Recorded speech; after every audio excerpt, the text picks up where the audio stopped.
Let's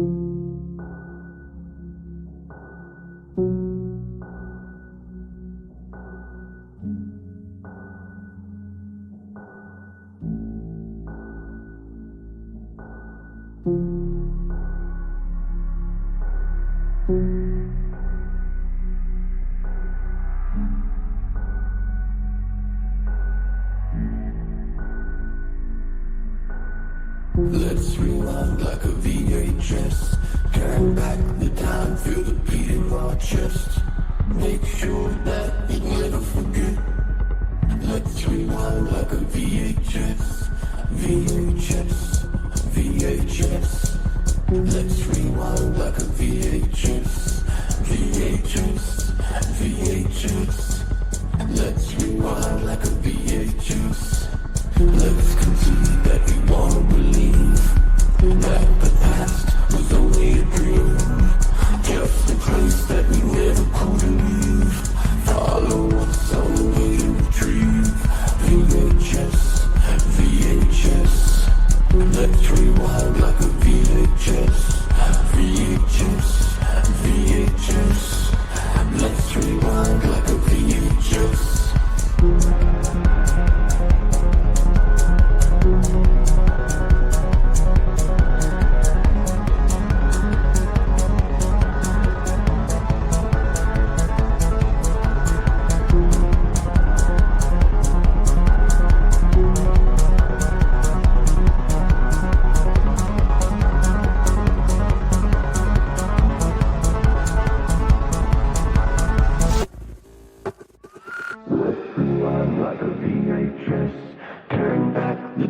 Feel the beat in our chest. Make sure that we never forget. Let's rewind like a VHS.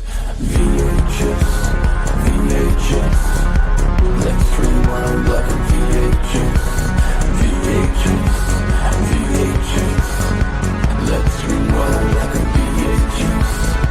Let's concede that we wanna believe that the past was only a dream, just a place that we never could leave. Follow what's on the way to retrieve. VHS, VHS. Let's rewind like a VHS. VHS, VHS. Let's rewind like a VHS. Feel like you're at a rave? Dun, dun, dun, dun, dun. I like it. DJ Anubis here on the Military Rail podcast with my great friend and co-host Kevin Lambert from the Entertainment Headquarters. We are doing another episode of the Cinematic Synergy, this time my pick, which was 1992's Split Second, starring Rutger Hauer, Kim Cattrall, Neil Duncan, Alan Armstrong, Pete Postlethwaite, Postlethwaite. Yeah, something like that. Tony Steedman. I mean, Pete, I recognize, I think. What was it? I just saw he was from... he's a well-known regular Usual face. Suspects. He was Mr. Kobayashi. Yeah, he's been in, like, his face is very familiar to a lot of British, obviously, properties. And then Alan Armstrong, of course, I recognize him from the Harry Potter series, but this is long before all that. This is 92 at the height of Rutger Hauer's action hero. This is a guy that kind of started out in Blade Runner and then sort of migrated into almost an action hero type of guy, like, you know, the height of like Sylvester Stallone, Arnold Schwarzenegger, John Claude. Even though he wasn't doing martial arts, he had that whole badass appeal for an action guy, which was kind of different than what we saw with more like stuff like Blind Fury or some of his earlier films. Like, you know, it's a lot different than what you would see with your normal hero types. Yeah. But so before we get into the review, I want to show everybody the trailer because this is one of these weird off-the-cuff movies that has a lot going on. It's not confusing, but it's just very different than what we are used to seeing. So this is the trailer for Split Second. I unloaded a full clip 450 Magnum, point blank. It disappeared. He can hear its heartbeat. Where'd he go? He knows it's out there. Somebody must have seen something. He knows what it can do. You telling me? There's something running around loose in this city, ripping the hearts out of people and eating them. Maybe he eats them for breakfast. Now, it's really pissing him off. Faster! And his new partner I work alone. makes two. Paranoid people with guns are a menace to society. You'd be paranoid too if you had a dipshit like this following you. I've got nonos and serial homicide. Oh, terrific. It has no motive. The only thing we know for sure is that he's not a vegetarian. It has the DNA structure of all its victims. It gives no warning. You ready to die? But one thing's for certain. We gotta get bigger guns! It ain't no pushover. Two, yeah! Bingo! We want to get to Cannon Street. No, you don't. Yes, we do. Boy, are you pushy. I wouldn't say this thing thinks it's Satan. I'd say it is Satan. Rat bastard! Satan is a deep shit. Get out of there! 5 seconds! Okay, 4, 3, 2. Rutger Hauer. Split second. Nice timing. Split second.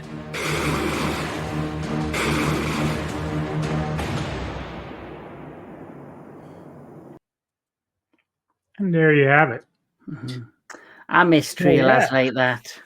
Yeah, I know. A lot of fun, a lot of humor. Like, I need bigger guns. Big guns. I bet you they got that from Jaws. We need a bigger boat.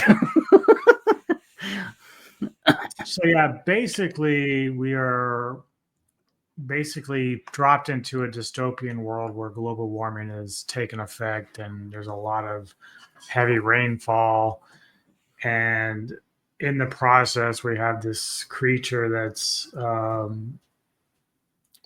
don't even know if they really explain exactly how it came to be, but if it like tastes you, like it goes around killing people like a modern day Jack the Ripper, taking their hearts, feeds upon it, and yet somehow absorbs the DNA of its host. So it's very interesting because then it has like this former interaction with Harley Stone, played by Hauer, where I can't remember if it killed his partner or something, but yeah, it killed his partner, which you do see later on in a flashback. So basically, this creature, what it is, it never said out loud that it's an extraterrestrial, but I think you kind of get the hint that it is some sort of alien life form. And basically, I think it's every 4 weeks when there's a full moon or an eclipse, it's got some sort of connection to him because his partner is killed off screen before the film starts. And it turns out he was also having an affair with his partner's wife. And I think ever since his partner's been killed, he's been obsessed with trying to capture this unknown entity that he now has like a psychic connection with. And that's kind of like probably part of why he acts the way he does, because he can't rest till he kills this thing and breaks this kind of link between him and this entity.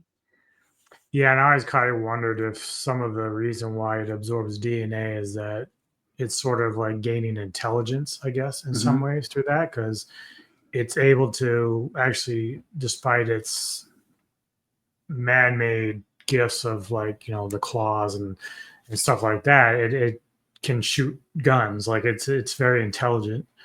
So it's not just one-dimensional in that aspect. So I often wonder if like it's when it's feeding, if it's just gathering intelligence through the DNA in some way. Yeah, it reminds me of something like Jeepers Creepers. Yeah, Jeepers Creepers is the creature and that it like kills and eats or whatever, and it uses that then every 22 or 23 years. It it reawakens. For me, so the way it's eating these like body parts, lungs, heart, whatever, it's probably a way for it to continue to survive and live. It's like a matter of survival where it has to hunt and barely cannibalize these body parts to regenerate itself to be able to continue to survive and live, because you also discover that this thing has the DNA of anything it eats. Mm-hmm. Yeah, and I like that, obviously after Stone loses his initial partner, he's now given another partner, Dick Durkin, this kind of aloof guy, but he's like basically a master of serial killer hypotheses or theories. So he obviously comes out with his own theories about why this killer is taunting Stone, because he's like, it knows you. It's just purposely trying to kill people around you when you're there. Like we have the scene while he's inside the club and the chick goes to the stall and she ends up getting murdered there. So the creature's always like messing around with Harley and just kind of always around, but no one can really see it except for him at times, and it's kind of interesting. But yeah, one thing I like about this is how it's set in 2008. yeah, But that's not a 2008, I remember. But it's very much, it's like connecting to like Blade Runner, has like that futuristic vibe and look to it, especially like you mentioned, the scene in the club, which is all in darkness. They're all in leather and chains, and just the unique styles and look of individuals and buildings. And like you see, it's like a game of cat and mouse between him and this entity. And the first major kill we see, which is of the lady in the stalls of the bathroom in this club. Just the one great thing I do like about this as well is the blood and the gore. yes, You do see a lot of graphicness, and there's lots of splatter and of blood. There's lots of, revealing body parts. It feels also like that could have came from like something like Hellraiser in the way, like how like with darkness of the nighttime scene in the club, the chains, the black leather, and then obviously this death that happens, and then you just see the blood and the gore.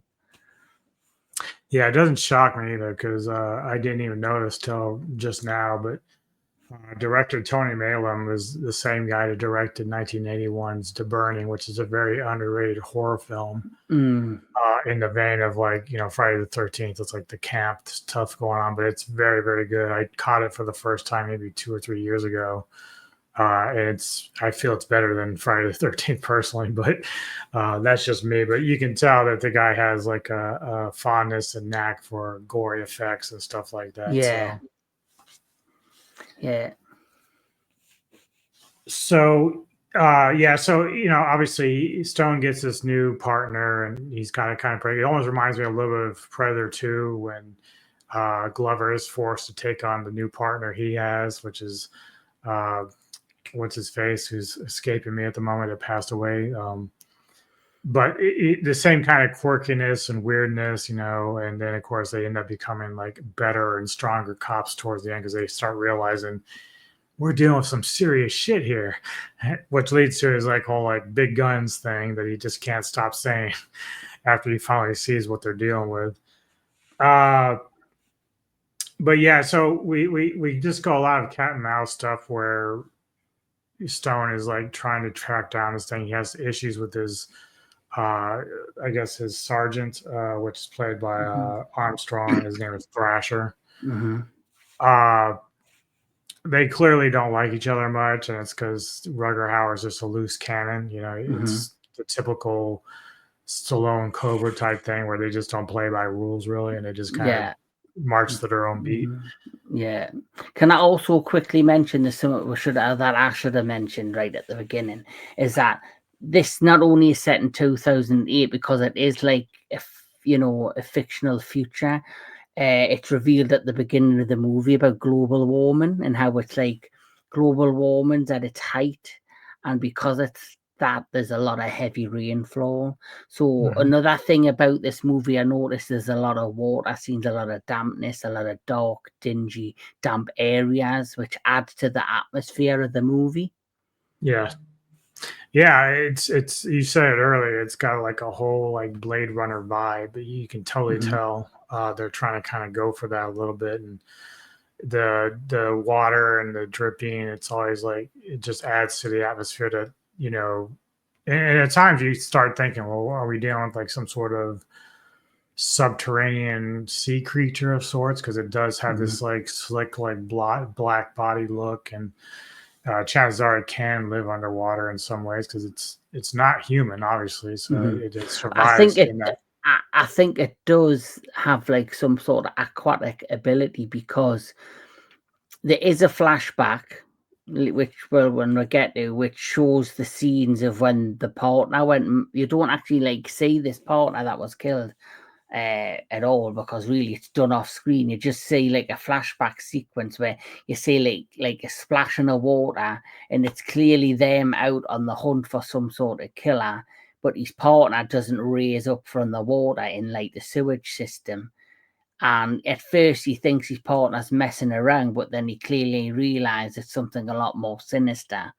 And then you do have that scene where as he's turning, you see like a shadow or something behind it. And then the next part of that flashback is you see like a hand go past them, but it's not a hand, it looks like a claw. And it goes up past them. And I think that's the initial, because it hasn't killed them, but it scratched them. They're now psychologically connected, and they have the psychic connection. Yeah, it's kind of like, you know, if you're going by like werewolf lore, you get bit by something or scratched by something, now you're connected to, or vampires, like same thing. You get bitten and you got this psychic connection with the host, and that's sort of how it works here with this. So yeah, here's a picture of Stone and his new buddy. Two totally different detectives. But then we are introduced to one of Stone's female friends, and the lovely Kim Cattrall. Always looks great. Stunning. Yeah, but you know, it never really clearly goes whether or not they're actually an item, but you know, there is some kind of like sparks there, but they're mostly just. Well, she is the wife of his ex-partner. Right. So it's revealed. I think that's why the sergeant and the other members of the police thought there's always an atmosphere. There's always kind of like some underlying non-spoken about thing there. And it's the fact that when they were on this mission, Stone, and I guess his partner was McLean, because her name's Michelle McLean. So I guess his partner was McLean. And what kind of happened, I think they were having an affair behind his partner's back, and then the partner's killed. They did date for a while, but then it's revealed, I'm sure, by the sergeant when there's like a bit of a heated moment that he dumped her. So he had an affair with her, the partner's killed. A few months probably have passed after the death of the partner. He actually dumped her. And now she's back. There's like this kind of chemistry still there between them. But I think it's more like, I think it's like they want to be friends, but there's still like this chemistry between them. Yeah. Yeah. And so it's just, you know, it's always never really totally clear, but obviously they have something going on. So there's a moment where she stays at his apartment, which is always a bad sign, because everything that's around Stone is basically hunted down by this creature. But she stays at the apartment, and meanwhile, someone else in the building, another woman, is attacked and killed by the creature, to which Stone and Durkin are chasing her around trying to find her. This is where they kind of discover, you know, Durkin gets this realization that what they're fucking with isn't really human. And then in the process of all that, finding the other woman, it turns out that Michelle is kidnapped by the creature. Yeah. Which again goes back to the intelligence. It's not just killing for a need or anything. It does it for sport almost, and as well as we are, you know, hypothetical about the DNA, giving it some sort of intelligence in some way. I think maybe it's through also, experiences. yeah, I think it's also fucking with Stone, really, because Oh yeah, they obviously they're now psychically linked, and because this is like some sort of entity creature, and it knows it's kind of always got the upper hand over him, it's kind of messing with him, but then he's kind of getting more and more crazy and deluded with each day that's passing, due to like he's desperate to hunt us down. I don't know if it's his way of trying to also get redemption and forgiveness. yeah. Well, it's so weird. I mean, it's not really weird, but it certainly speaks to, as you said, why the creatures probably taunt him, because Ed Stone just kind of moved on from his partner's death and like either fell into the bottle and just became a alcoholic, or if he moved on with Michelle and they just went to a different city or whatever, probably don't think much of it. But because he made it his mission to chase this thing down, I think that's where it thought, oh, this is sport. I like this. Mm-hmm. And so that's why it starts playing games with him. It's like, okay, catch me if you can. Mm-hmm. And that's really what it's doing. But that's kind of the cool part about the whole movie, is that he's trying to not only figure out what he's chasing, but he has to convince everyone else that he knows that he has who the serial killer is. Because the rest of the police force are like, yeah, it's probably just some dude, killing people. It's just, you just can't catch him. You suck. They Yeah. basically don't like him much. Yeah, I agree.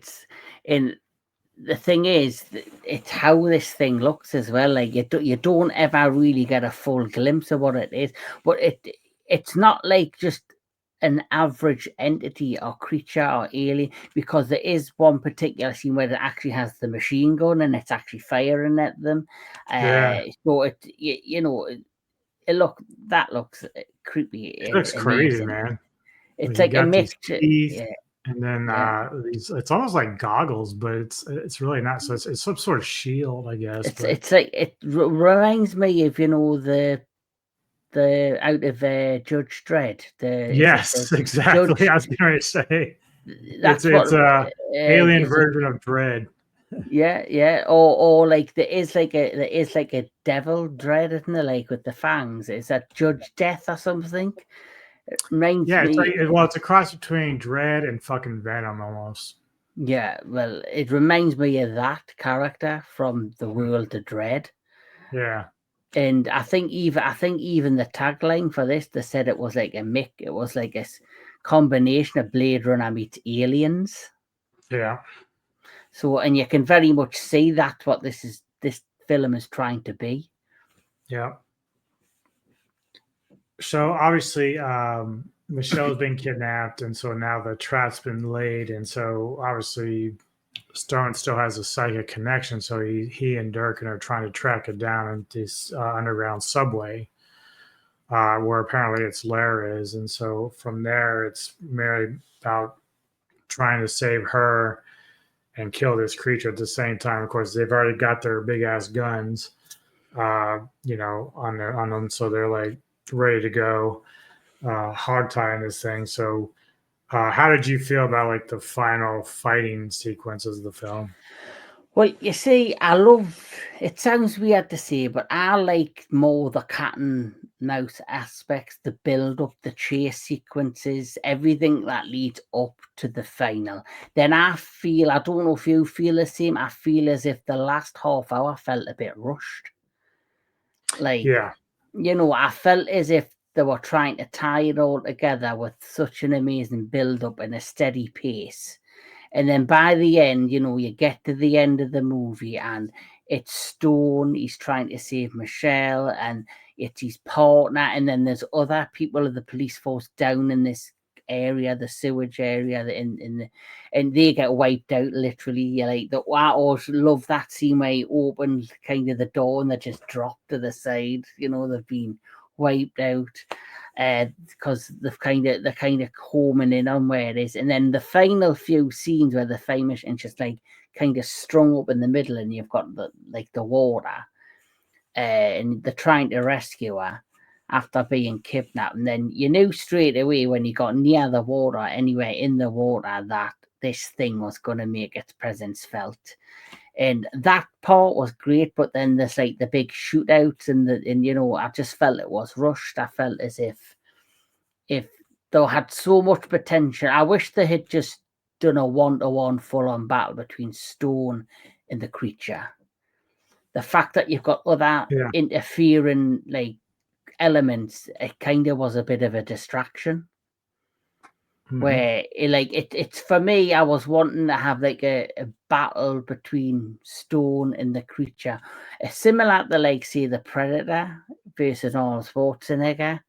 That's what I thought, because especially the fact the film starts off on Stone's character being obsessed with this thing, wanting to get revenge for the death of the partner, wanting to get redemption, and to kind of in his own mind and own way find peace. Because, as you know, he's pissed off throughout the whole movie. He's just a bad-tempered, over-smoker, over-drinker, eats too much sugar. He's always on the edge.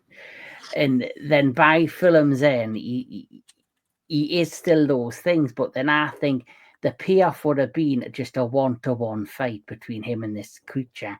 But then Michelle gets involved and the partner gets involved. And I think it took away from what I was hoping the initial ending could have been. Yeah, I agree there. It's sort of a little bit lackluster in terms of like how it actually concludes, because there's really no like final confrontation per se. You basically just have the creature clawing into one of the subway cars and chasing them, and of course Durkin ends up using his big gun like Lake Placid and blows the car up. We do have like a little bit of a cliffhanger at the end where it's possible the creature could have survived through a piece of flesh that's there. But ultimately, like I agree with you. I think that it doesn't quite give you that satisfaction that say Predator has or another kind of, or Aliens or something, so it doesn't like conclude. I think another thing that lacked is that throughout the course of Predator, for example, or even Aliens or Alien, you've seen members of the cast, main members, get taken out one by one, but you had built relationship with them, you bonded with them, and when they're gone, you felt something. I felt the fact that Michelle didn't die, or his new partner didn't die, or anyone he cared about died, it didn't really have any weight behind it. So then when it gets to the final battle or the conclusion, and it's like a team up really against this thing, I didn't feel like there was any like kind of weight behind it, or it was something I was excited to see. Where other movies, when it's Ripley versus the Alien Queen, you're all in, you're like fully focused, or Predator versus Arnold Schwarzenegger, you're fully invested, or even like the Avengers having Iron Man versus Thanos right at the end, and he did the click, you're like yes. But at the same time, you are also like, this is going to be heartbreaking, because at the end of it, someone's going to lose. And we know what happened with Robbie Downey Jr.'s character, Iron Man. And I don't think there was a single dry, set of eyes in the theatre when that particular scene happened. But when it came to this, I felt like there was no true weight behind it after all the build-up. Yeah, you couldn't really be excited or sad. It was like nothing. It's like it kind of went flat. Yeah, it was like just basically one pace, one tone all the way through. So yeah, with that in thought, I just thought maybe this would be one of those movies where a remake could be used. For one, we have more technology now, and two, I think it would be nice to kind of like, with no disrespect to Hauer or anyone else in the film, you can kind of upgrade your acting a little bit and give it, as you said, more space to be fleshed out. So if they remade this, I would like it to be even darker. Yeah. And two people I think would be in the top two roles would be like Jason Statham and Samara Weaving. I think they'd be great. Yeah. As Michelle and Harley in the film. The fact that it's set in the UK in 2008 and Jason Statham is generally British, So Yeah. that's another thing that I found weird. He's American, or was he Canadian? Rutger? Was he? I didn't know if he was I think American or Canadian.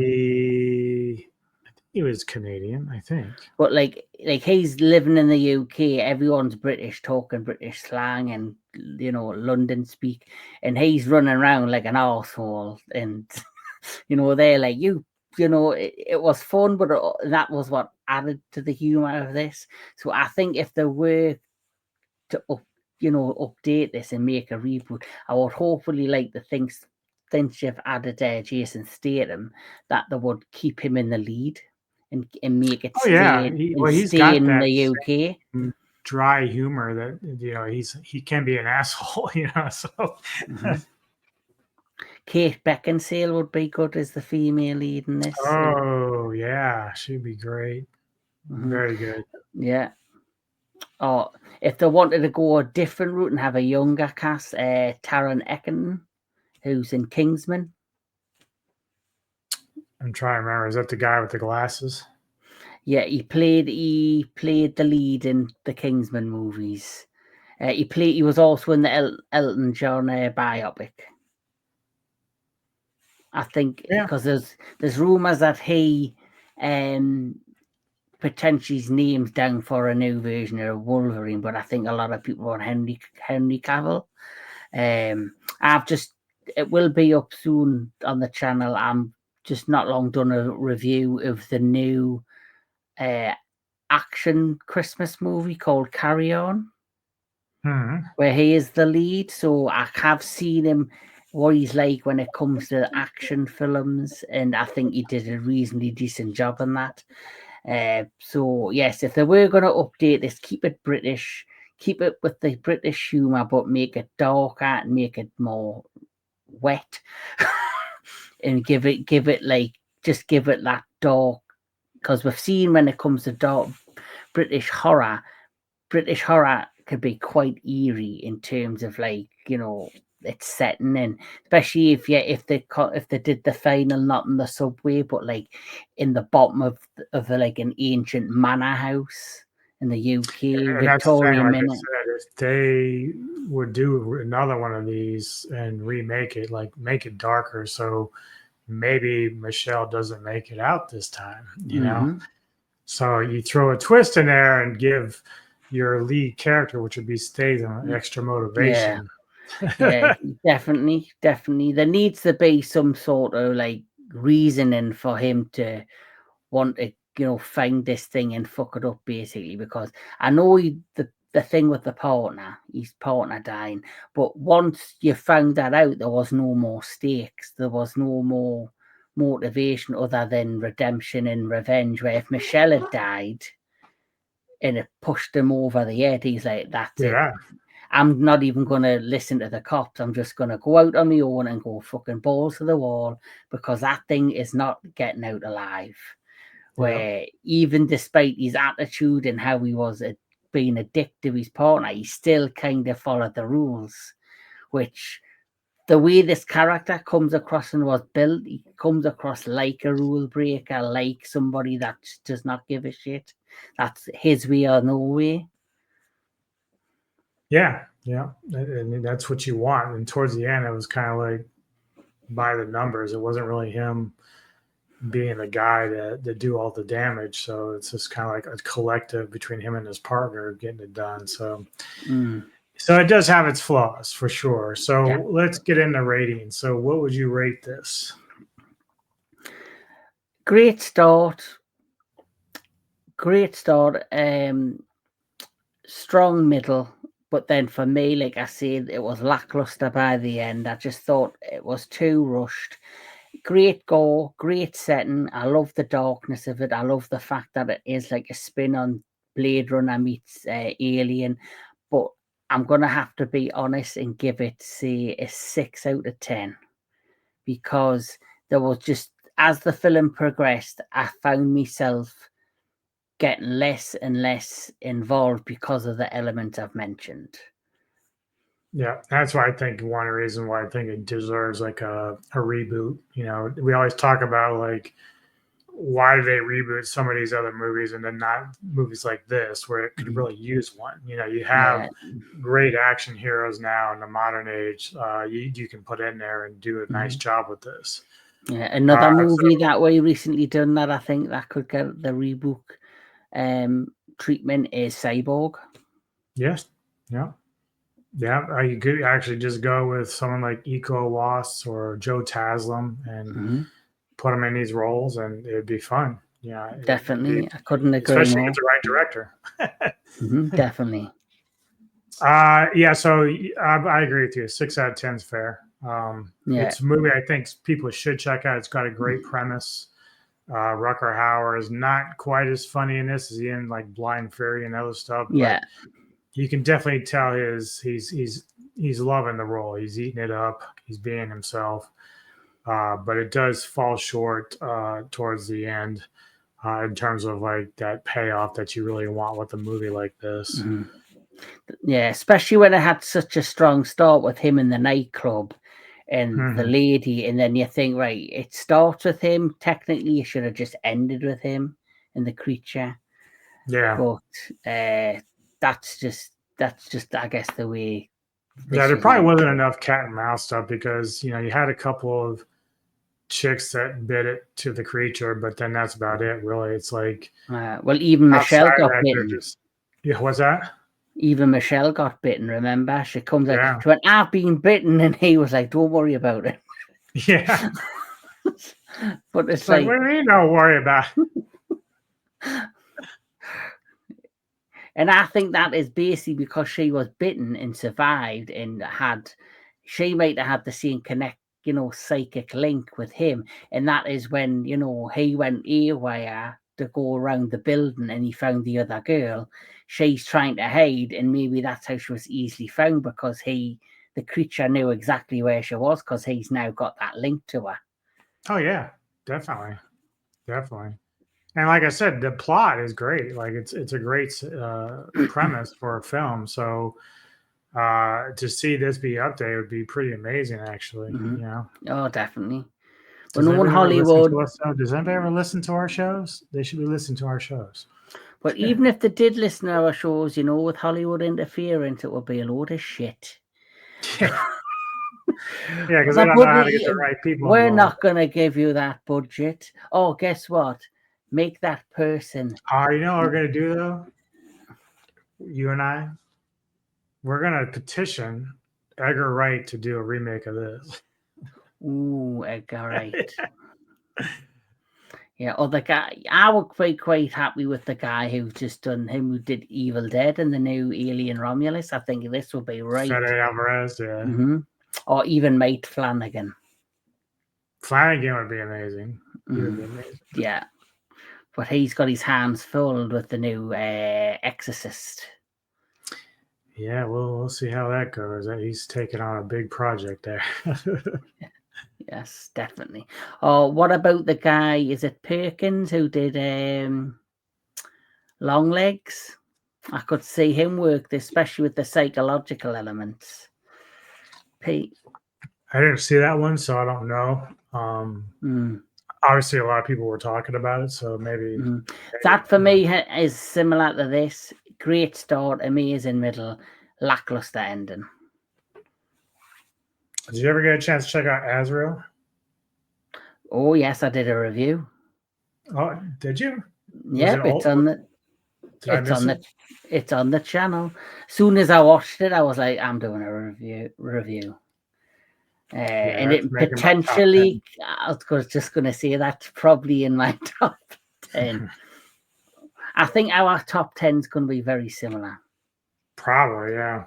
I mean, like I said, I'm waiting until next week because Nosferatu is coming out. I mean, I liked Craven the Hunter, but that one and Maxine are just like really, if I had to choose, would be on the outside looking in. But Nosferatu, if it turns out being like what everyone says, it's going to be a definite top 10, maybe number one. I haven't seen Craven, but I have seen Maxine, so I know me the way my mind goes. If I had to pick between the two to add to be top 10, it'd probably be more on the lines of Maxine. Yeah, just because of the aesthetic and nostalgia. Yeah, So, was the pick that you had next time, was that the one that was going to be Orca?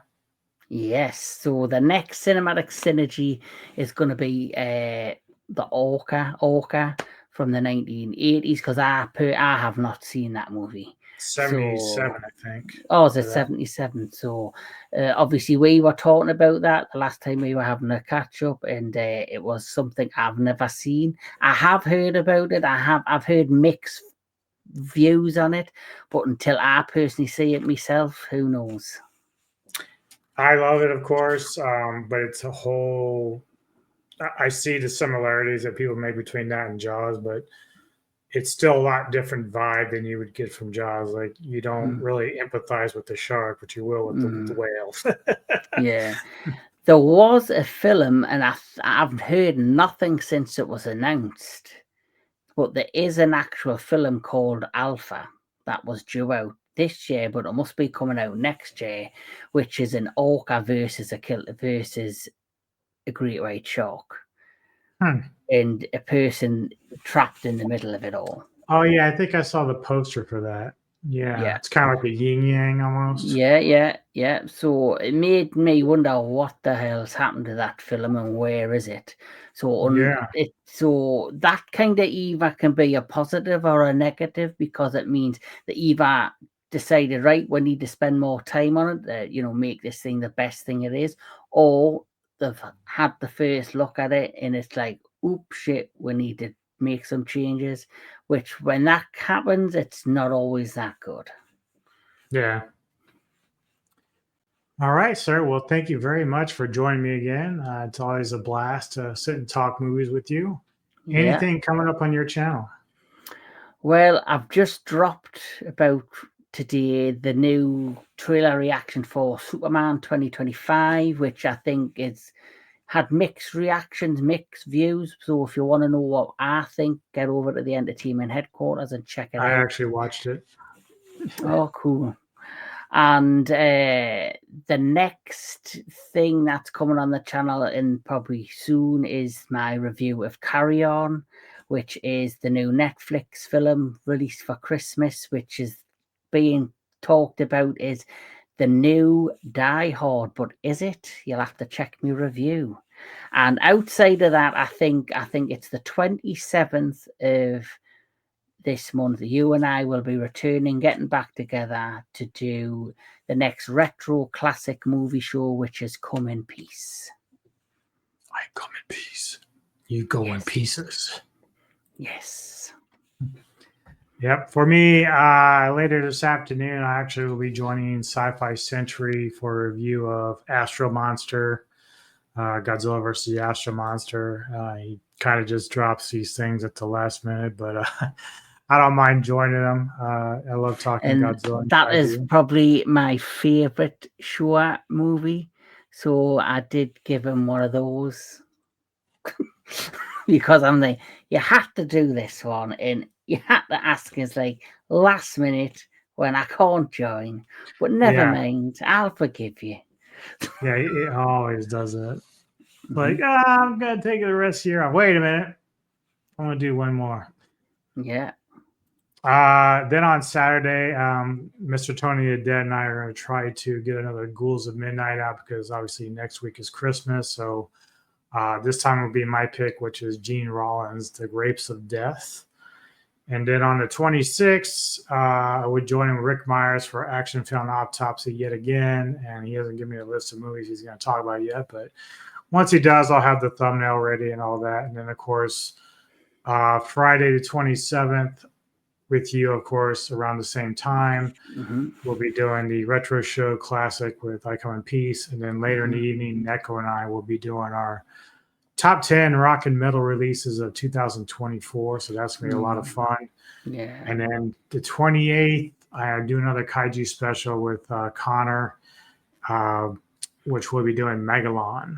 And so I'll have that I've just out. watched your King Ghidorah one with Anthony Jordan.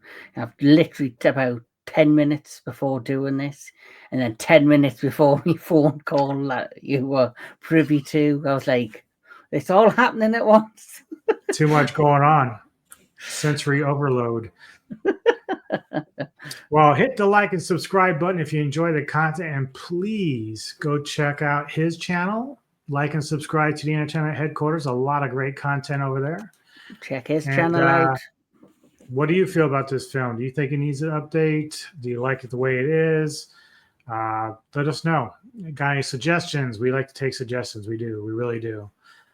If not, we'll just keep pumping them out for you, and then we will see you next time on the Metal Time Radio podcast. Enjoy the rest of your weekend.